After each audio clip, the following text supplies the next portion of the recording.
ಮಗಳು. ಈ ಅಣ್ಣನ ಕೈಯಲ್ಲಿದೆ ನಮ್ಮ ಸುಖ ದುಃಖಗಳು.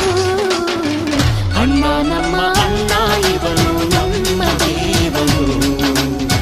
ಕೋಟಿ ಜನ್ಮ ಬಂದರು ಮರೆಯನು ನಮ್ಮನು.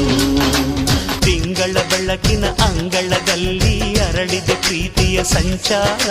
ದೇವರೇ ಬಂದರು ನಾಚಲೇಬೇಕು ಸ್ವರ್ಗವೇ ನಮ್ಮ